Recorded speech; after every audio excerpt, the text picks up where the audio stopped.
चलो भी आगे अपने पास चलता है। नेक्स्ट आता है सेलुलर रेस्पिरेशन यानी कोशिकीय श्वसन।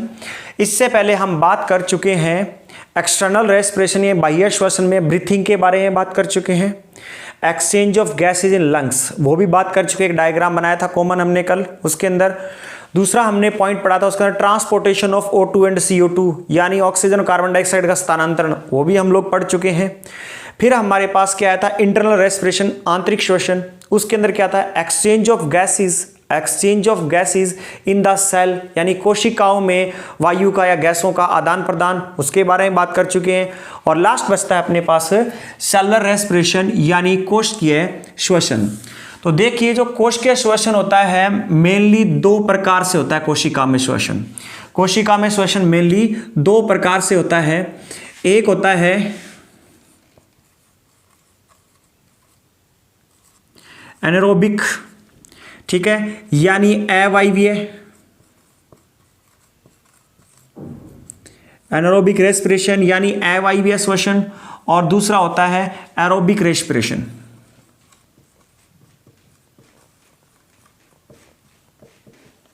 दूसरा होता है एरोबिक रेस्पिरेशन यानी वायवीय श्वसन।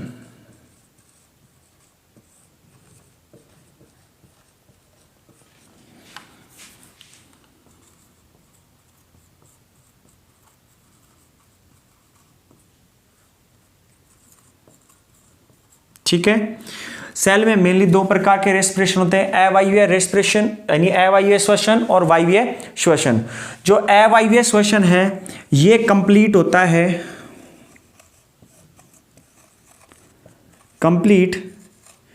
विदाउट हेल्प ऑफ ऑक्सीजन यानी ऑक्सीजन का प्रयोग किए बिना ये रेस्पिरेशन कंप्लीट होता है, इसलिए इसे बोलते हैं अवायवीय रेस्पिरेशन। चाहे वहां पर सेल में उस जगह पे ऑक्सीजन प्रेजेंट हो, चाहे डजंट मैटर, परंतु ये यूज ही नहीं करेगा। ये क्या है, यूज ही नहीं करेगा यानी इसके बिना करेगा, तो इसे बोलते हैं हमारे पास complete without help of O2 यानी ये हमारे पास अवायवीय श्वसन कहलाता है। वायवीय श्वसन में क्या होता है, वायवीय श्वसन यानी कंप्लीट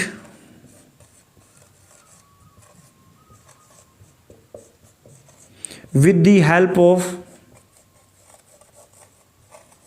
ऑक्सीजन O2 यानी ये संपूर्ण होता है कार्बन ऑक्सीजन की प्रेजेंस में, यानी इसके अंदर ऑक्सीजन की जरूरत नहीं है, इसके अंदर ऑक्सीजन की आवश्यकता होती है। ये इसलिए क्या कहलाता है, वायवीय श्वसन। ये तभी संपूर्ण होगा जहां ऑक्सीजन है सेल के पास।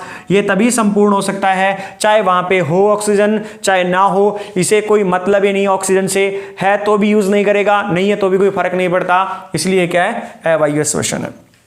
अगर हम करें बात अवायवीय श्वसन के एग्जाम्पल की बात करें,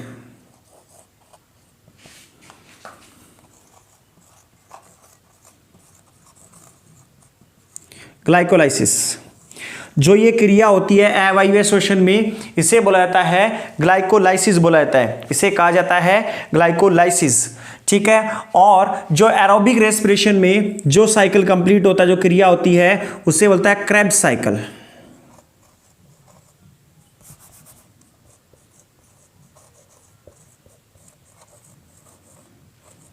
ये क्या है, ये होता है क्रेब्स साइकिल। इसके अंदर क्या होता है, क्रेब्स साइकिल होता है, और इसके अंदर क्या होता है, ये हमारे पास ग्लाइकोलाइसिस है, यानी क्रेब्स KRE है, स्पेलिंग देखना। ये क्या है, क्रेब्स साइकिल यानी क्रेब्स चक्कर है, और ये क्या है, ग्लाइकोलाइसिस प्रोसेस या ग्लाइकोलाइसिस क्रिया। ये हमारे पास मेनली दो प्रकार के श्वसन सेल के अंदर होते हैं, अवायवीय श्वसन और वायवीय श्वसन, यानी ऑक्सीजन की बिना हेल्प से, ऑक्सीजन की हेल्प से। और इसके अंदर देखा जाए तो इसके अंदर क्या होती है, लेस एनर्जी रिलीज होती है, लेस एनर्जी प्रोड्यूस। अगर दिखाई नहीं दे रहा तो मैंने बोल दिया है कि ऊर्जा कम उत्पन्न होती है। इसके अंदर क्या, ऊर्जा कम उत्पन्न होती है, और इसके अंदर क्या है, मोर एनर्जी प्रोड्यूस, यानी इस श्वसन के अंदर क्या है, बहुत अधिक मात्रा के अंदर क्या है, ऊर्जा उत्पन्न होती है। तो ये अपने पास सेलुलर रेस्पिरेशन जो है, इसके अंदर हम पढ़ने वाले दोनों टाइप के, एनारोबिक जो क्या है और एरोबिक रेस्पिरेशन है। इनमें क्या ऑक्सीजन के बिना से, और इसमें क्या ग्लाइकोलाइसिस है, और ये क्या लेस एनर्जी प्रोड्यूस करता है, यानी एटीपी बहुत ही कम बनते हैं इसके अंदर। और इसके अंदर क्या है, ये हमारे पास कंप्लीट होता है ऑक्सीजन की प्रेजेंस में, और इसके अंदर होता है क्या है, इसमें एनर्जी क्या होती है, ज़्यादा प्रोड्यूस होती है। और इसमें क्या है, लगता भी, इसमें होता है क्या, टाइम भी लगता है, प्लस में इसके अंदर एक चीज़ और भी है, वो ये है कि इसके अंदर कुछ एनर्जी फोटो जो हमारे पास एटीपी वो यूज़ हो जाते हैं, ठीक है। इसका खर्चा ज़्यादा है, इसका खर्चा ज़्यादा है, इसका खर्चा कम है, परंतु दोनों प्रकार के रेस्पिरेशन के बारे में 1 बाय 1 पढ़ेंगे। पहले आप फटाफट इतना सा नोट कर लें, फिर हम स्टार्ट करेंगे। इसके अंदर हमारे पास ग्लाइकोलाइसिस क्या है।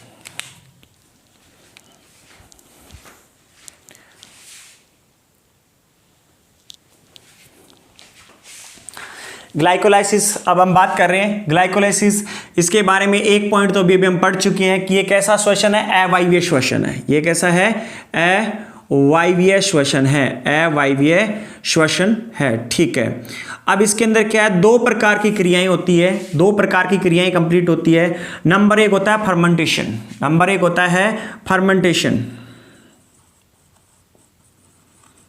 यानी किण्वन क्रिया।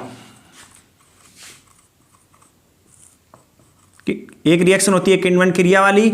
और नंबर 2 देखा जाए तो इसके अंदर होता है formation of lactic acid. Number 2 होता है formation of lactic acid,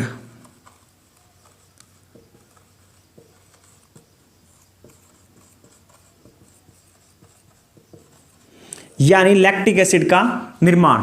fermentation यानी किण्वन क्रिया, फॉर्मेशन ऑफ लैक्टिक एसिड यानी लैक्टिक एसिड का निर्माण। फर्मेंटेशन किण्वन क्रिया है, इसका एक नाम और भी होगा, वहां जाकर के फॉर्मेशन ऑफ एथाइल अल्कोहल बोला जाता है, वो भी है, वो कैसे अभी बात करेंगे। इस प्रोसेस में होता क्या एक्चुअल में, सबसे पहले हम देखते हैं इस प्रोसेस में होता क्या है। सबसे पहले होता है क्या, जो ग्लूकोज का एक मॉलिक्यूल है, सिंगल मॉलिक्यूल ऑफ ग्लूकोज यानी C6H12O6, single molecule of glucose क्या होता है, 2 molecule of pyruvic acid, pyruvic अम्ल के 2 कणों में या 2 अणुओं में टूट जाता है और 4 हाइड्रोजन रिलीज करता है।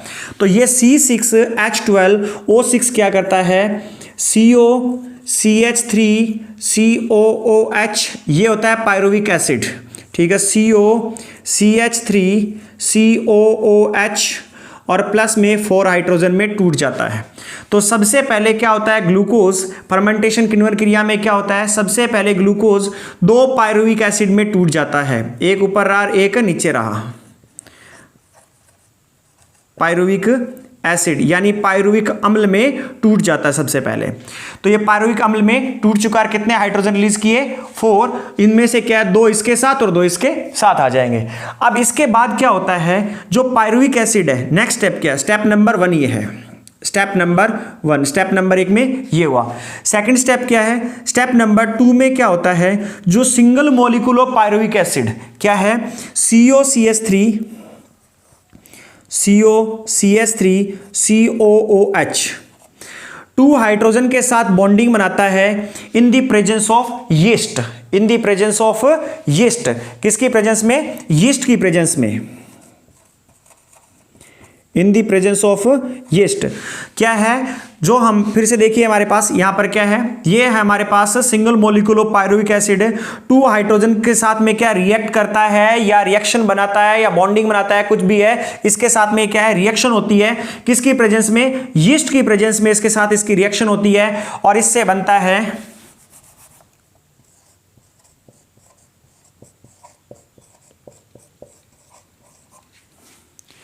C2H5OH प्लस में CO2, कैसी, ड्राई CO2। पहले एक बार समझ लें, इसे बोला जाता है इथाइल अल्कोहल।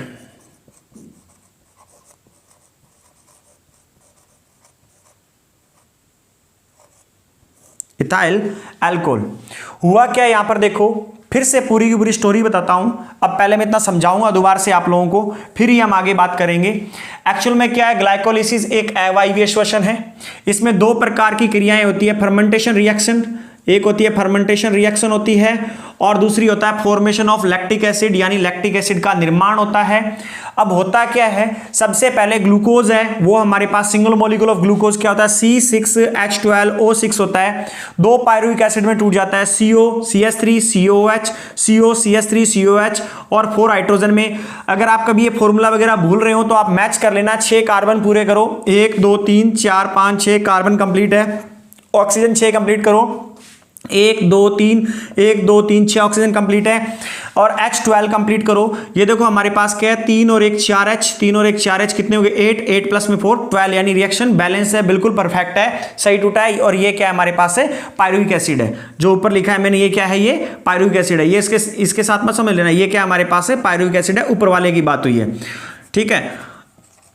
अब क्या हुआ, अब इसमें स्टेप नंबर हमारे पास सेकंड क्या है, स्टेप सेकंड लिखना है। स्टेप सेकंड क्या है, single molecule of pyruvic acid क्या होता है, केमिकल रिएक्शन करता है किसके साथ में, या रिएक्ट करता है अपने किसमें, केमिकल रिएक्शन क्या रिएक्ट करता है किसके साथ में, 2 हाइड्रोजन के साथ में, किसकी प्रेजेंस में, यीस्ट की प्रेजेंस में, किसकी प्रेजेंस में, यीस्ट की प्रेजेंस में। और बनाता क्या है, इथाइल अल्कोहल और ड्राई कार्बन डाइऑक्साइड, और इथाइल अल्कोहल और क्या है, शुष्क कार्बन डाइऑक्साइड क्या है, रिलीज करता है। शुष्क कार्बन डाइऑक्साइड क्या करता है, रिलीज करता है। अब देखो यहाँ पे कार्बन कितने हैं, 3, यहाँ 2 और 1 3 कार्बन कंप्लीट हो। ऑक्सीजन कितनी है वहां पर, ऑक्सीजन देखें हमारे पास यहाँ कितनी है, 1 2 और 3, तो यहाँ देखो 2 और 1 3 कंप्लीट है। हाइड्रोजन कितने यहाँ पे हमारे पास, 3 और 1 4, 4 और 2 6, 5 और 1 6, यानी हमारे पास कंप्लीट है। परंतु ये फॉर्मूला याद रखिए, C2H5OH होता है, C2H5OH होता है, ये हमारे पास किसका फॉर्मूला है, इथाइल अल्कोहल का, C2H5OH इथाइल अल्कोहल का है। और कौन सी गैस रिलीज हो रही है, यहां से रिलीज हो रही है ड्राई कार्बन डाइऑक्साइड। तो यहां से एक क्वेश्चन बनता है, एक तो ये होता है हमारे पास कि किसका क्वेश्चन क्या क्या बनते हैं वो सुन ले यहां से। ग्लाइकोलिसिस किस प्रकार की क्रिया है, अवायवीय श्वसन है। किस प्रकार का श्वसन है, अवायवीय श्वसन है। नंबर 2 क्वेश्चन, इसमें कौन कौन सी क्रियाएं कंप्लीट होती है, किण्वन क्रिया और लैक्टिक एसिड का निर्माण 2 प्रकार की होती है। स्टेप नंबर 1, या सबसे पहले क्या होता है, जो हमारे पास ग्लूकोज है इसका एक मॉलिक्यूल 2 पायरुविक एसिड में टूट जाता है और 4 हाइड्रोजन में क्या रिलीज करता है। तो पायरुविक एसिड का फॉर्मूला, पायरुविक अम्ल का फॉर्मूला बताइए जी क्या है, CO क्या होता है, COCH3COH। ये आगे पीछे करके कई जगह आपको ये मिलेगा CH3CO COOH, इस प्रकार से कोई दिक्कत नहीं है, ये चीजें सही होनी चाहिए। कई जगह आपको ऐसा ही मिलेगा CH3CO COOH, तो ये कैसे होगा जी, ये कुछ नहीं है, कार्बन को आगे पीछे एडजस्ट किया पोजीशन में, कोई प्लस माइनस में नहीं किया हुआ है यहां पर, ठीक है। 2 पायरुविक एसिड और 4 हाइड्रोजन में। सेकंड स्टेप में क्या होगा, एक पायरुविक एसिड जो है वो क्या 2 हाइड्रोजन के साथ रिएक्ट करेगा, और किसकी प्रेजेंस में, in the presence of yeast, in the presence of yeast, और क्या बनाएगा, इथाइल अल्कोहल, और क्या रिलीज करेगा, ड्राई कार्बन डाइऑक्साइड। तो ये पूछा जा सकता है कि फर्मेंटेशन के दौरान किसका निर्माण होता है, किस in the presence of yeast किसका निर्माण होता है, तो एथाइल, किसका, एथाइल अल्कोहल का। एथाइल अल्कोहल का फॉर्मूला क्या है, C2H5OH। और यह भी हो सकता है कि किस क्रिया के दौरान क्या है, ड्राई CO2 यानी शुष्क कार्बन डाइऑक्साइड क्या है उत्सर्जित होती है, या क्या रिलीज होती है या बनती है, तो यह पूछा जाए। तो फर्मेंटेशन के दौरान, और कैसी, जब एक पायरुविक एसिड 2 हाइड्रोजन के साथ रिएक्ट करता है in the presence of yeast, ethyl alcohol बनता है, और कौन सी क्या होता है, और क्या मिलती है, ड्राई हमारे पास कार्बन डाइऑक्साइड। कई बार यही पूछा जाता है किण्वन क्रिया के अंदर कौन सी गैस प्राप्त होती है, A option oxygen, B option carbon dioxide, C option dry carbon dioxide, D option nitrogen. तो ध्यान रखिए, ड्राई यानी शुष्क कार्बन डाइऑक्साइड क्या होती है, यहां से हमें प्राप्त होती है। तो ये हमारे पास क्या है, ये अपने पास जो हमने सीखा है यहां पर है, ये सीखी हमने फर्मेंटेशन के बारे में, यहां से सीखा है, ठीक है। यहां सबको क्लियर हुआ। पहले फटाफट आप क्या करें, स्पीड से इस बात को नोट कर लें जो बताया गया है, फिर मैं फॉर्मेशन ऑफ लैक्टिक एसिड बताऊंगा। तो इसके लिए मैं जगह लूंगा पूरी की पूरी, तो ये पहले फटाफट स्पीड से कर दें इसको।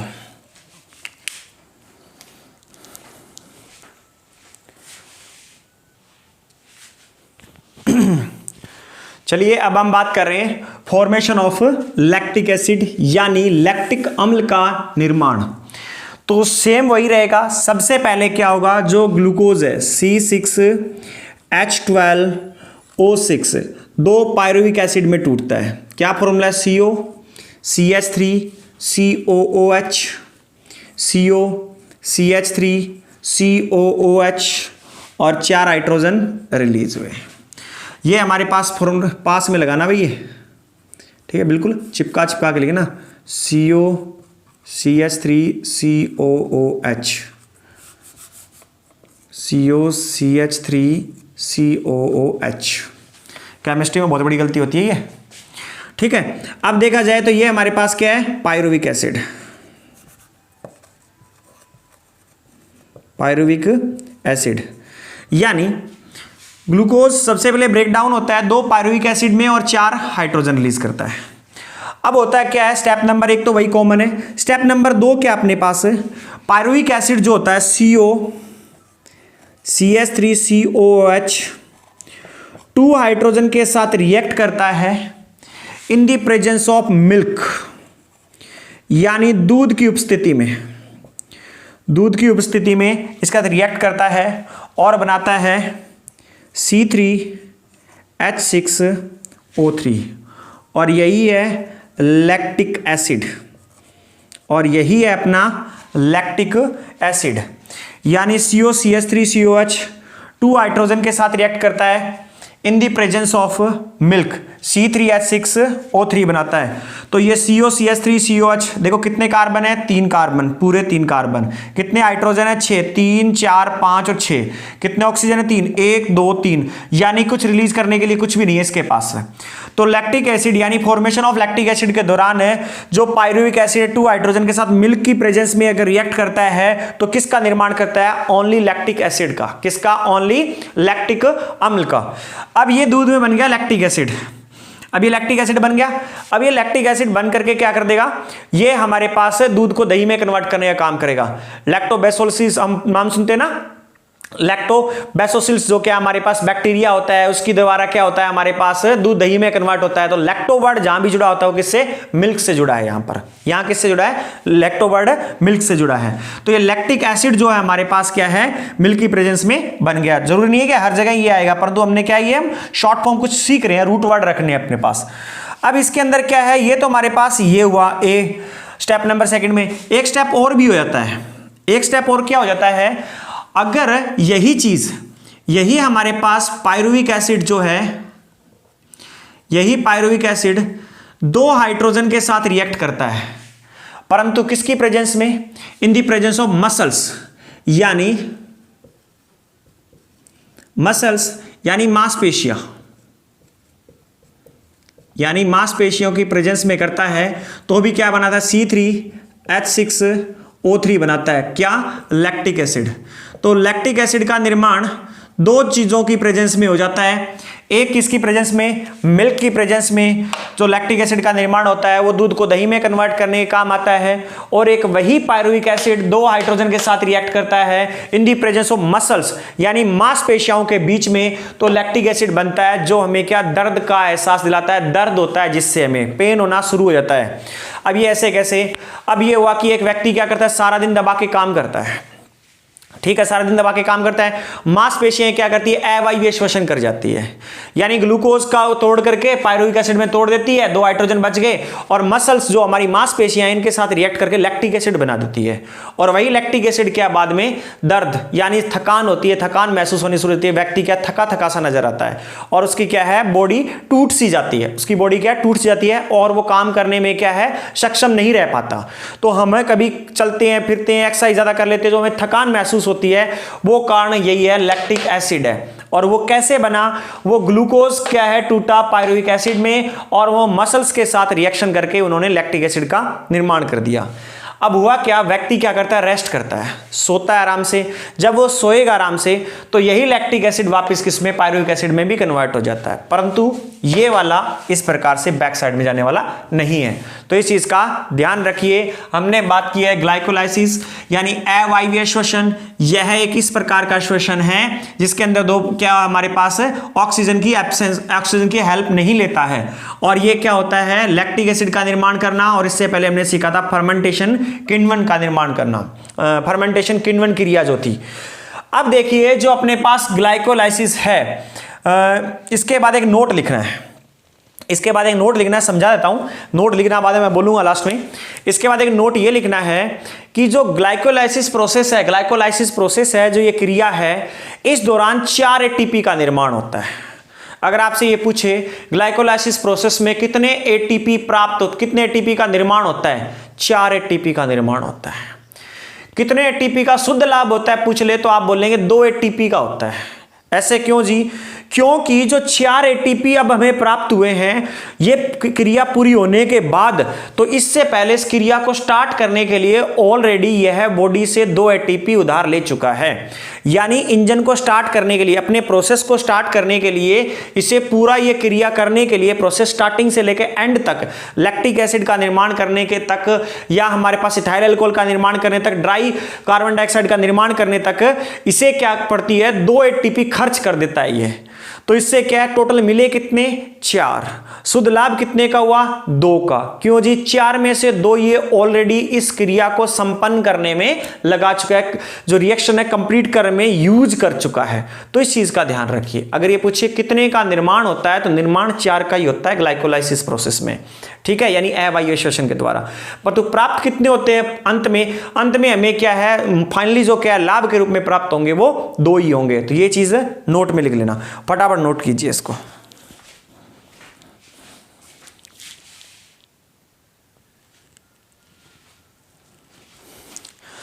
चलो आगे हम सेलुलर रेस्पिरेशन में बात कर रहे हैं क्रेब्स साइकिल की। क्रेब्स साइकिल जो है ये किस प्रकार का श्वसन है? यह वायवीय श्वसन है। यह एक वायवीय श्वसन है, यानी एरोबिक रेस्पिरेशन है, हमने बात की थी। अब सबसे पहले अगर हम बात करें क्रेब्स साइकिल कहाँ कंप्लीट होता है, तो क्रेब्स साइकिल जो है माइटोकॉन्ड्रिया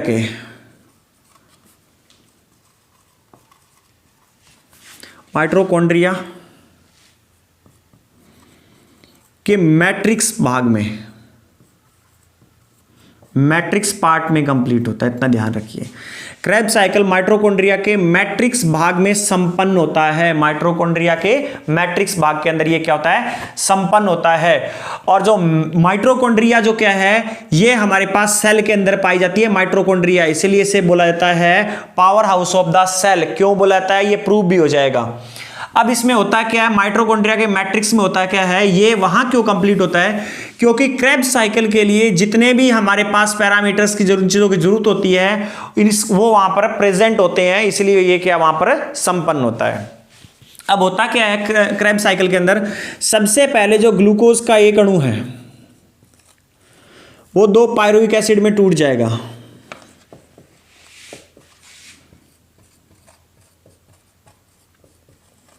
टूट गया और 4 हाइड्रोजन रिलीज होंगे, 2 इधर लग गए और 2 इधर लग गए।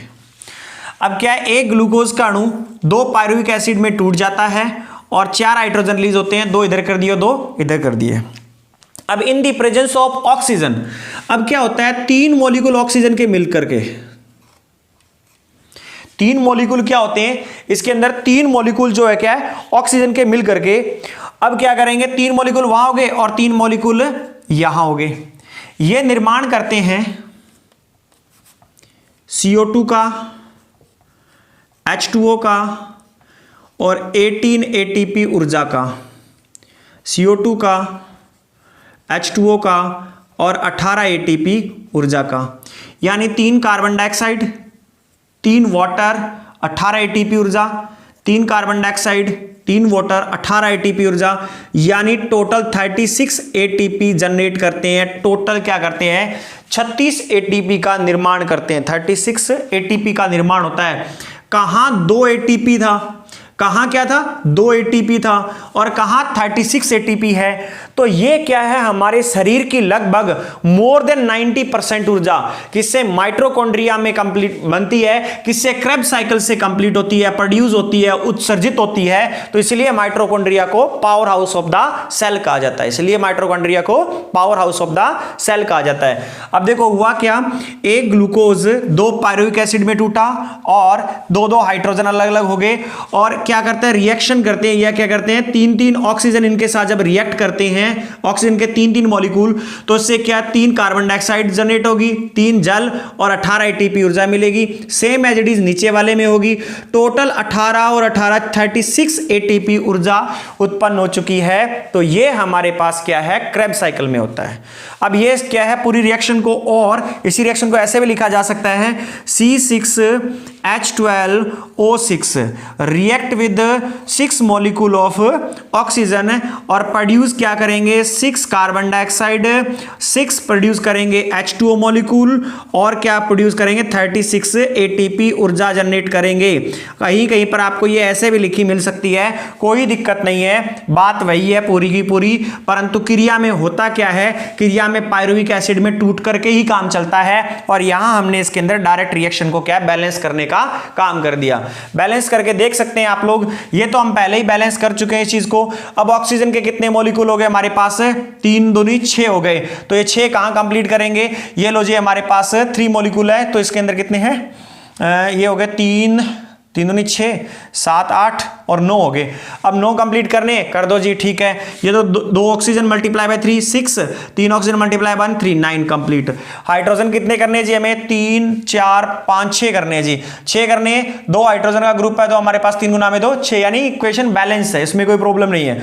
तो इससे हुआ क्या, बहुत अधिक मात्रा में ऊर्जा क्या होती है, प्रोड्यूस होती है, तो इसलिए इसे क्या बोलता है, पावर हाउस ऑफ सेल है। और यही हमने स्टार्टिंग में लिखा था कि वायवीय श्वसन में सबसे अधिक एनर्जी रिलीज होती है, सबसे अधिक एनर्जी उत्सर्जित होती है, सबसे अधिक ऊर्जा प्राप्त होती है। तो कैसे प्राप्त होती है, ये हमारे पास क्रेब्स साइकिल में इस प्रकार से हमें पता चला है। तो ये अपने पास क्रेब्स साइकिल था। अब कुछ बच्चों के मन में आएगा, सर ये क्रेब्स साइकिल को ड्राइव करके तो दिखाओ, ये हमारे पास इतने प्रोसेस है, ऐसे ऐसे ऐसे ऐसे करके।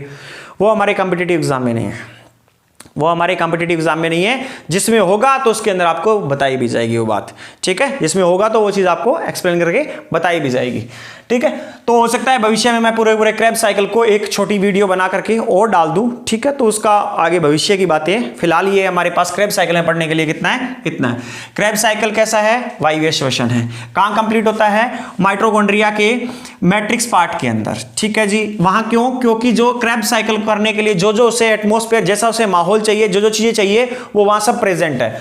होगा क्या, एक हमारे पास क्या है, ग्लूकोज है, वो 2 पायरुविक एसिड में टूट जाएगा और 2 हाइड्रोजन हो जाएंगे इसके अंदर, और 3 मॉलिक्यूल ऑक्सीजन के साथ में क्या ये रिएक्ट कर लेगा, तो बनेगा क्या, 3 कार्बन डाइऑक्साइड, 3 उससे कार्बन डाइऑक्साइड बनेगा, जल बनेगा और ऊर्जा प्राप्त होगी। कितनी, 18 एटीपी एक पायरुविक एसिड से होती है। अगर ये पूछे कि क्रेब्स साइकिल में कितनी ऊर्जा उत्पन्न होती है, कितनी प्राप्त होती है, तो 36 एटीपी पूरी फुलफिल होती है। पूरी के पूरी कितनी है, 36 एटीपी, 36 एटीपी मिलती है। अब मैं यहां डाउट है वो आपको क्लियर करवाने वाला हूं, ठीक है। अगर आपसे ये पूछे एक पायरुविक एसिड से, क्रेब्स साइकिल में एक पायरुविक एसिड से कितनी ऊर्जा मिलती है, 18 एटीपी मिलती है, 18 एटीपी। कितनी मिलती है, 18 एटीपी मिलती है। और पूरे ग्लूकोज से कितनी मिलती है, 36 एटीपी। अब कुछ लोगों के मन में ना एक बहुत गजब क्वेश्चन उठ गया, हमने 38 देखा है, हमने सुना 38 मिलती है ग्लूकोज से, तो मैंने मना नहीं किया। देखो क्वेश्चन है ना, इसको लिख लेना, बाद में लिख लेना, मैं बोल देता हूं, इसको बैक करके लिख लेना। अगर ये क्वेश्चन पूछे कि एक ग्लूकोज के अणु से कितनी ऊर्जा प्राप्त होती, कितने एटीपी ऊर्जा प्राप्त होती है, तो आप बोलेंगे 38। क्यों, ये ग्लूकोज का अणु था, इससे एक ग्लूकोज से 36 एटीपी तो हमें प्राप्त हुई वायवीय श्वसन के द्वारा। कैसे श्वसन के द्वारा, एरोबिक रेस्पिरेशन के द्वारा, यानी क्रेब्स साइकिल से। और इसी ग्लूकोज के अणु से अवायवीय श्वसन से कितनी एटीपी प्रोड्यूस हुई, हमें प्राप्त हुई थी, फाइनल है 2 हुई थी ग्लाइकोलाइसिस प्रोसेस में, फर्मेंटेशन वाले वगैरह के अंदर क्रिया जो हमने लैक्टिक एसिड के निर्माण वाले में, उसके अंदर। तो दोनों को, अगर ग्लूकोज का अणु वो एक ही है, वो वहां भी काम आ रहा है अवायवीय में, और वो यहां भी काम आ रहा है हमारे पास किसके अंदर है, वायवीय श्वसन में।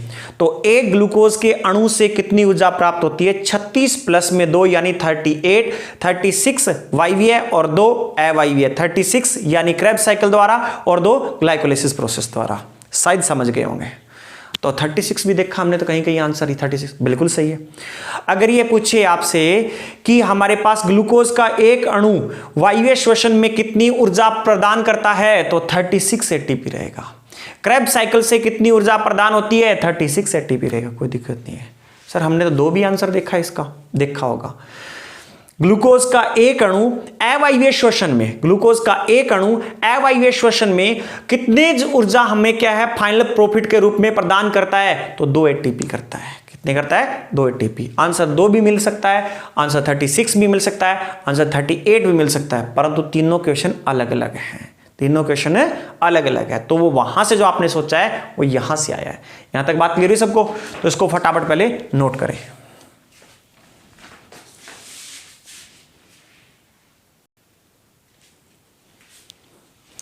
आ जाओ भाई, कई दिनों से बोलते जा रहे हैं एटीपी एटीपी एटीपी एटीपी। क्या है ये एटीपी, ये भी देख लेते हैं।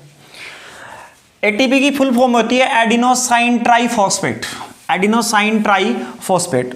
अब पहले देखना इसका निर्माण कैसे होता है। इसका निर्माण एक्चुअल में ऐसे होता है,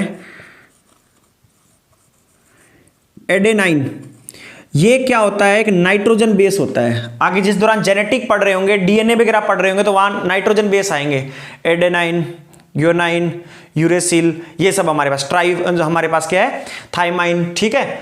तो ये हमारे पास क्या है, नाइट्रोजन बेस आएंगे। तो ये क्या एक नाइट्रोजन बेस है। ये क्या है, अगर देखें तो हमारे पास नीचे लिख देता हूं, ये क्या है, नाइट्रोजन बेस है। ये क्या एक नाइट्रोजन बेस है ये एक, ठीक है। एक होता है राइबोस शुगर,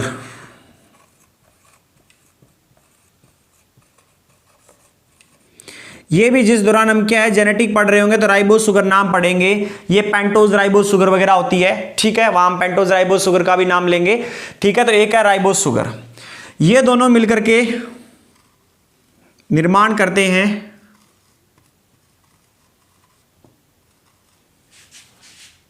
एडिनोसाइन का, दोनों मिलकर के निर्माण करते हैं एडिनोसाइन का। अब क्या है, एक फॉस्फेट यूज कर लो, बॉन्डिंग होती है इनके बीच में, हाइड्रोजन बॉन्डिंग होती है, फॉस्फेट वगैरह एडिनोसाइन वगैरह के इनके बीच में क्या हाइड्रोजन बॉन्डिंग होती है, मजबूत बंद होता है एक, ठीक है। एक फॉस्फेट यूज कर लो, तो एडिनोसाइन और एक फॉस्फेट मिलकर के क्या बनाएंगे, एएमपी। एएमपी क्या, एएमपी मतलब क्या हुआ, एडिनोसाइन मोनोफॉस्फेट। एक का मतलब क्या होता है, मोनो, यानी एडिनोसाइन मोनोफॉस्फेट। ये हमारे पास क्या है, एक फॉस्फेट था, मोनोफॉस्फेट हो गया। अब क्या करो, एक काम और करो, एक फॉस्फेट और ले लो, इसकी भी बॉन्डिंग करवा दो, इसकी बॉन्डिंग करवा दो एएमपी के साथ, यानी एडिनोसाइन मोनोफॉस्फेट था, एक और ले लिया तो इससे क्या बन गया, एडीपी, यानी एडिनोसाइन डाइफॉस्फेट। क्या बन गया, एडीपी, एडिनोसाइन डाइफॉस्फेट। एक काम करो, एक की बॉन्डिंग और करवा लो, तो डाई तो था ही, तो अब ये डाई के साथ में एक फॉस्फेट और मिलकर के क्या बन गया, एटीपी, यानी एडिनोसाइन ट्राइफॉस्फेट। एडिनोसाइन ट्राइफॉस्फेट का निर्माण ऐसे होता है। और वास्तव में जो हमारे पास एक एक्टिव ऊर्जा के रूप में काम करता है तो एटीपी करता है। एटीपी हमारे पास इंस्टेंट पावर ऑफ एनर्जी भी कह सकते हैं इसे। ये क्या है, हमारे पास तुरंत मिलने वाली ऊर्जा है, ये ऊर्जा का रूप है ATP. Instant power of energy मत बोलो, इसको बोलो ऊर्जा का रूप है, ये फाइनल रूप है, ये एक एक्टिव एनर्जी है। अगर मैं इसको ये बोलूं तो ये लिख सकता हूं और भी अच्छा कि it is a active energy. जो एनर्जी के रूप में मिलती है ना हमें, वो एटीपी है तो ही हमें एनर्जी के रूप में मिलेगी। अब जब ये क्या होता है, हमारे पास पूरी की पूरी ये एटीपी हम यूज कर लेते हैं, मेहनत करते हैं, थक जाते हैं, ऊर्जा यूज कर लेते हैं, तो वो एडीपी में कन्वर्ट हो जाता है, फिर से फॉस्फेट के साथ बॉन्डिंग बनती है और एटीपी जनरेट हो जाता है। यानी जो हमारे पास एडीपी और एएमपी है, ये एक्टिव एनर्जी नहीं है, ये एटीपी का निर्माण करवाने की एक स्टेजेस है, ये क्रम है। एक्चुअल में वास्तव में हमारे पास एटीपी ही एक क्या होता है, रियल में हमारे पास unit of energy, active energy के रूप में जिसे हम बोलते हैं, तो वो हमारे पास एटीपी है। एडीपी और एएमपी हमारे पास क्या है, ये कह सकते हैं कि हमारे पास अनएक्टिव एनर्जी के रूप में काम कर रहे हैं। ये हैं तो सही, बंडल तो बने हुए ऊर्जा के, परंतु इन्हें कुछ और देना पड़ेगा तब जाकर के ऊर्जा में कन्वर्ट होंगे। ऐसी स्टोरी बताता हूं क्या होता है। न्यूक्लियर बॉम्ब नाम सुना है, हम सुनते हैं ना कि परमाणु, तो इसमें क्या होता है, परमाणु बम को रिएक्शन करने के लिए ना एक प्रॉपर क्वांटिटी चाहिए होती है, फिक्स। मान लो 70 किलो अगर हमारे पास मिल गया ना, रेडियम रूडियम वगैरह ये सब कुछ, ठीक है, 235 यूरेनियम वगैरह मिल गया, तो वो परमाणु की तरह विस्फोट कर देगा। कितने? 70 kg।